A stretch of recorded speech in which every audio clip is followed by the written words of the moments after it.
चलिए अब रुक कर लेते हैं इस वक्त की बड़ी खबर की ओर, जहां आपको बता रहे हैं मध्य प्रदेश और छत्तीसगढ़ में मतदान की तैयारियां पूरी हो चुकी है। कल विधानसभा चुनाव का मतदान होगा।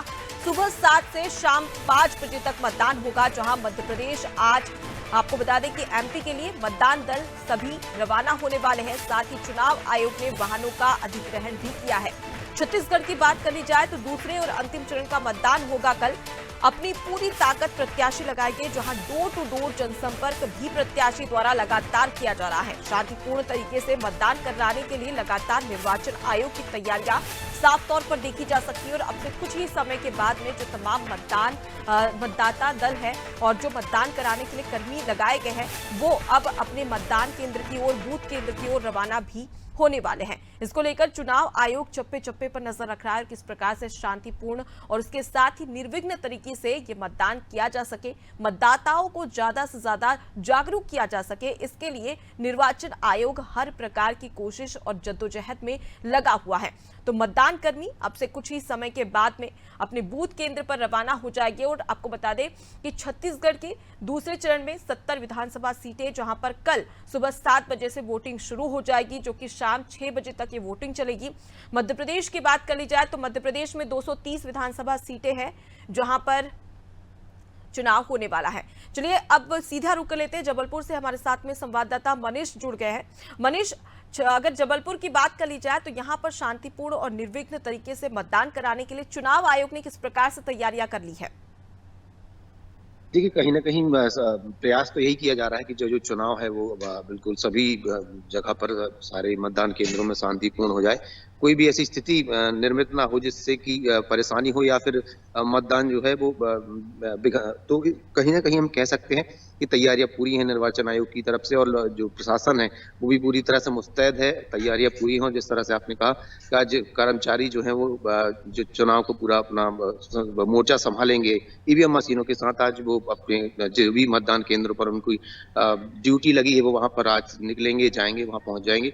और कहीं ना कहीं अब चुनाव, चूंकि कल वोटिंग है, तो उसका मद्देनजर भी जो प्रशासन है, पुलिस प्रशासन हो चाहे और अन्य कर्मचारी सभी उसमें जद्दोजहद में लगे हुए हैं और जो चुनाव जो है वो शांतिपूर्ण कराने का प्रयास किया जा रहा है। जी मनीष, अगर जबलपुर की बात कर ली जाए तो यहाँ पर किस प्रकार से जो देखा जाए तो सुरक्षा के लिहाज से क्या इंतजाम किए गए हैं? और कई बार देखते हैं कि जब मतदान होता है तो ईवीएम या वीवीपैट मशीन भी खराब हो जाती है, तो उसके लिए क्या कुछ पुख्ता इंतजाम किए गए हैं?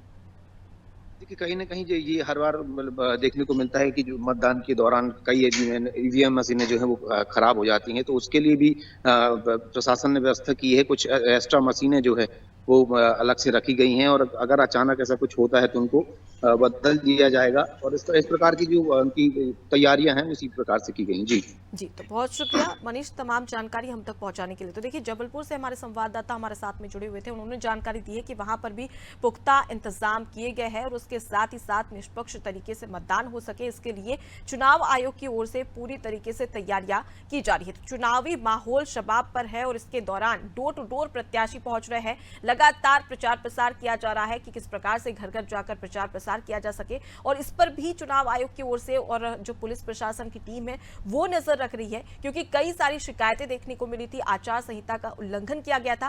करीब 10,000 शिकायतें मध्य प्रदेश में देखने को मिली थी। इस लिहाज से चुनाव आयोग और सुरक्षा के इंतजाम, पुलिस प्रशासन पूरी तरीके से मुस्तैदी के साथ में चप्पे चप्पे पर नजर जमाए हुए है, ताकि निष्पक्ष तरीके से मध्य प्रदेश में मतदान किया जा सके। तो देखिए, तमाम, अगर बीजेपी की बात कर ली जाए, कांग्रेस की बात कर ली जाए, तो दोनों ही पार्टियों की ओर से लगातार जनसंपर्क किया गया था। उसके साथ ही साथ जनसभा को संबोधित किया गया था, रैलियां की गई है।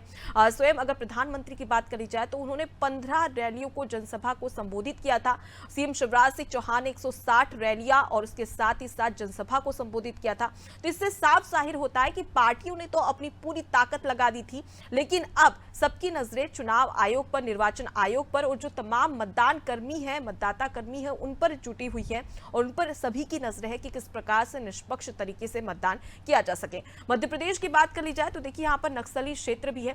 3 ऐसे जिले, 3 ऐसी विधानसभा सीटें जहां पर नक्सली घटनाएं देखने को मिलती हैं। बालाघाट, डिंडोरी और उसके साथ ही साथ मंडला, ये 3 विधानसभा सीटें जहां पर नक्सल ग्रसित ये क्षेत्र माने जाते हैं। और यही वजह है कि सुबह 7 बजे यहां वोटिंग शुरू होगी, जो कि दोपहर के सिर्फ 3 बजे तक चलेगी, क्योंकि जाहिर सी बात है कि नक्सली अक्सर किसी ना किसी मतदान के समय इस प्रकार की घटनाओं को अंजाम देते हैं और यही वजह है कि यहां पर जो वोटिंग है उसका समय काफी कम है। चलिए अब भिंड का रुख कर लेते हैं। हमारे साथ में संवाददाता अखिलेश जुड़े हुए हैं जो कि जानकारी देंगे कि वहां पर किस प्रकार से सुरक्षा को लेकर, उसके साथ ही साथ निष्पक्ष तरीके से चुनाव करवाने के लिए क्या कुछ इंतजाम किए गए हैं। अखिलेश, अगर बात कर ली जाए भिंड की, तो यहाँ पर क्या कुछ इंतजाम है सुरक्षा को लेकर?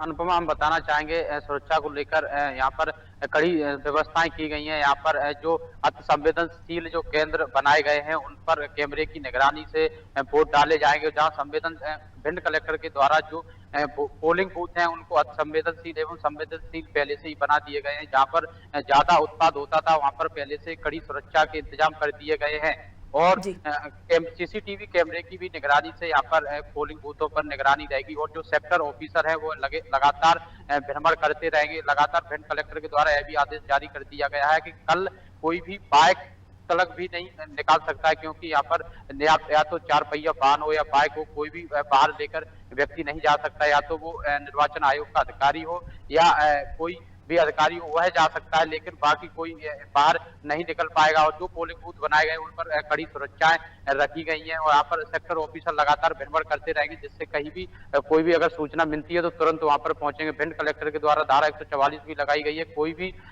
4 आदमी ज्यादातर इकट्ठे नहीं होंगे। पोलिंग बूथ से 200 मीटर के अंदर कोई भी आदमी वहां पर नहीं जा सकता है, सब बाहर रहेंगे। और जो प्रत्याशी है उनको भी हिदायत दी गई है कि पोलिंग बूथों के आसपास ना घूमें। जी अखिलेश, अगर बात कर ली जाए तो सुरक्षा के लिहाज से तो आपने बताया कि किस प्रकार के पुख्ता इंतजाम यहां पर किए गए हैं, लेकिन अगर हम यहां भिंड विधानसभा सीट की बात कर ली जाए तो इस बार त्रिकोणीय मुकाबला देखने को मिल रहा है। 2018 की बात कर ली जाए तो यहां पर बसपा ने जीत हासिल की थी, लेकिन इस बार कांग्रेस और उसके साथ ही साथ भाजपा, जो कि मध्य प्रदेश की बड़ी पार्टी कही जाती है, राष्ट्रीय पार्टियां है, वो बसपा को इस बार किस प्रकार से टक्कर दे पाएगी? जी, जो इस बार बागी प्रत्याशी हुए उन्होंने अच्छी टक्कर। इस बार जो बसपा प्रत्याशी संजीव सिंह कुशवाहा के आने से भाजपा को कड़ी टक्कर मिलेगी, क्योंकि पहले भाजपा और कांग्रेस में कड़ी टक्कर देखने को मिल रही थी। जैसे ही संजीव सिंह कुशवाहा को बसपा से टिकट हुआ तो त्रिकोणीय मुकाबला हो गया है। अब जनता का रुख, अभी जो साइलेंट वोटर है उसका अभी रुख पता नहीं है। साइलेंट वोटर किधर रुख मोड़ता है उसी हिसाब से यहाँ पर त्रिकोणीय अभी मुकाबला चल रहा है। अगर साइलेंट मतदान है जो है मतदाता है, अगर वह वोट किस तरफ रुख बदलता है उसकी सीट यहाँ से निकलेगी, क्योंकि 2018 में यहाँ पर बसपा प्रत्याशी संजीव सिंह कुशवाहा अच्छे वोटों से जीते थे। 67,000 लगभग वोट उनके आए थे और बाकी जो उनसे नीचे प्रत्याशी भाजपा से राकेश चौधरी रहे थे उनके 33,000 वोट आए थे। तो ऐसे में उनकी अच्छी खासी 30-35,000 वोटों से जीत हुई थी, लेकिन इस बार ऐसा नहीं होगा। इस बार अगर जीत होगी तो 5 या 10,000 के अंदर ही हो जाएगी, क्योंकि इस बार त्रिकोणीय मुकाबला देखने को मिल रहा है। और भिंड विधानसभा की अगर बात करें तो भिंड विधानसभा में इस बार अच्छी टक्कर देखने को मिल रही हो, चाहे वो बसपा प्रत्याशी हो या भाजपा प्रत्याशी हो या कांग्रेस प्रत्याशी हो, तीनों प्रत्याशी अच्छी टक्कर दे रहे हैं। जी, तो कांटे की टक्कर यहां पर देखने को मिलेगी। फिलहाल के लिए बहुत शुक्रिया अखिलेश, तमाम जानकारी हम तक पहुंचाने के लिए। तो देखिए, अलग अलग जिलों से, अलग अलग विधानसभा सीटों से हमारे जो संवाददाता है वो हमारे साथ में जुड़े हुए हैं और लगातार ये अपडेट दे रहे हैं कि किस प्रकार की तैयारी यहां पर निर्वाचन आयोग की ओर से की जा रही है और मतदाताओं को जागरूक करने के लिए हर प्रयास किया जा रहा है। जैसा कि हमने कई सारी विधानसभा सीटों पर देखा जहां पर मतदाताओं को जागरूक करने के लिए रंगोली बनाई गई है कि किस प्रकार से वो अपने मताधिकार का प्रयोग कर सकते हैं और साथ ही साथ अपने जो उन्हें विकास किया जा सकता है मध्य प्रदेश में, उनकी विधानसभा सीटों पर उनकी समस्याओं का निराकरण किया जा सकता है, उसके हिसाब से अपने मताधिकार का प्रयोग करें। तो निर्वाचन आयोग निष्पक्ष तरीके से चुनाव करवाने के साथ ही साथ दूसरी ओर मतदाताओं को जागरूक भी कर रहा है। वोटिंग प्रतिशत में किस प्रकार से बढ़ोतरी हो सके, इसके लिए भी निर्वाचन आयोग पूरी तरीके से तैयारी कर रहा है। तो साफ जाहिर होता है कि किस प्रकार की तैयारियां की जा रही है। और देखिए, सबसे बड़ी जानकारी हम आपको यहां पर दे दें कि अगर किसी प्रकार की शिकायत अगर आपको करनी हो या फिर चुनाव से संबंधित या फिर आचार संहिता का कोई उल्लंघन करता है तो इसकी शिकायत भी आप कर सकते हैं। 1950 ये वो नंबर है जिस पर आप डायल करके इसकी शिकायत कर सकते हैं और 100 मिनट के अंदर इस पर कार्रवाई कर दी जाएगी। तो साफ जाहिर होता है कि हेल्पलाइन नंबर भी यहां पर चुनाव आयोग की ओर से जारी किया गया है। किसी प्रकार की कोई शिकायत हो तो आप इस पर शिकायत कर सकते हैं। और उसके साथ ही साथ एक ऐप भी लॉन्च किया गया है जिसका नाम है सिविजिल ऐप, जिस पर आप शिकायत कर सकते हैं और इस पर भी कड़ा एक्शन निर्वाचन आयोग की ओर से, चुनाव आयोग की ओर से लिया जाएगा। तो कुछ ही समय के बाद में तमाम जो मतदान दल है वो अपने पूरे सामान के साथ में, मतपेटी के साथ में, वीवीपैट मशीन के साथ में रवाना हो जाएगी बूथ केंद्र की ओर और वहां पर सुरक्षा के पुख्ता इंतजाम भी लगातार किए जा रहे हैं। तो अलग अलग जिलों से हमारे संवाददाता लगातार एक एक अपडेट आप तक पहुंचा रहे हैं, जहां देख सकते हैं कि मध्य प्रदेश के साथ ही साथ छत्तीसगढ़ में भी कल यानी कि 17 नवंबर को मतदान होगा। सुबह 7 बजे से वोटिंग शुरू हो जाएगी और उसके तहत मतदान दल लगातार तैयारियों में जुटे हुए हैं। तो देखिए, छत्तीसगढ़ की बात कर ली जाए तो छत्तीसगढ़ में पहले चरण में 20 विधानसभा सीटों पर 7 नवंबर को मतदान हुआ था। अब 70 विधानसभा सीटों पर चुनाव होना है। कल सुबह 7 बजे से वोटिंग शुरू हो जाएगी और 70 विधानसभा सीटों पर जिस प्रकार से हमने बीजेपी और कांग्रेस की तैयारियां देखी है, इससे साफ जाहिर होता है कि पार्टियों ने तो हर वो जद्दोजहद की है जिससे कि वो जनता को आकर्षित कर सके, लेकिन जनता क्या फैसला लेती है और तमाम जो जनसभाओं में भाषण दिए गए उसका जनता पर कितना इम्पैक्ट पड़ता है, वो कल वोटिंग के दौरान पता चल जाएगा। चलिए अब रुक कर लेते हैं छत्तीसगढ़ की ओर, जहां छत्तीसगढ़ की राजधानी रायपुर से हमारे साथ में संवाददाता सुधीर जुड़ चुके हैं। सुधीर, 70 विधानसभा सीटों पर किस प्रकार की तैयारियां की जा रही है छत्तीसगढ़ में चुनाव को लेकर? जी बिल्कुल, जिस तरीके से 70 विधानसभा सीटों के लिए जो मतदान कल होने हैं उसको लेकर के निर्वाचन आयोग द्वारा लगातार तैयारियों का जो दौर है वो लगातार जारी है।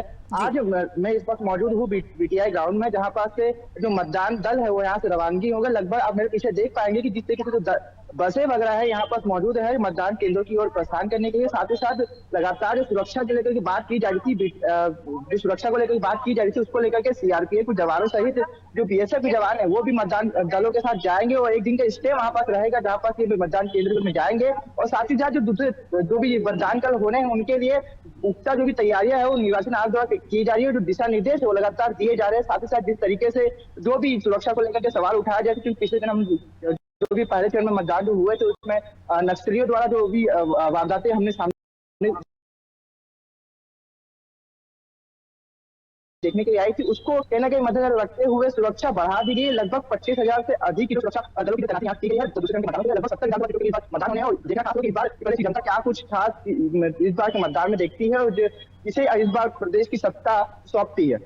जी बिल्कुल, तो ऐसे में मतदाताओं पर सभी की नजर टिकी हुई है। फिलहाल के लिए बहुत शुक्रिया सुधीर, तमाम जानकारी हम तक पहुंचाने के लिए।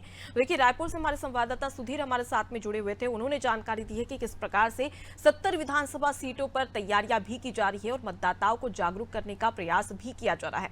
ऐसे में आपसे भी गुजारिश है कि लगातार अपने मताधिकार का प्रयोग करें। सुबह 7 बजे से वोटिंग शुरू हो जाएगी और अपने बूथ केंद्र जो करीब अपने घर के करीब बूथ केंद्र है वहां पर पहुंचे और अपने मताधिकार का प्रयोग करें, क्योंकि आपका एक वोट या तो प्रत्याशी की किस्मत को बिगाड़ सकता है या बना सकता है, इसलिए वोट जरूर करें। इसी के साथ बुलेटिन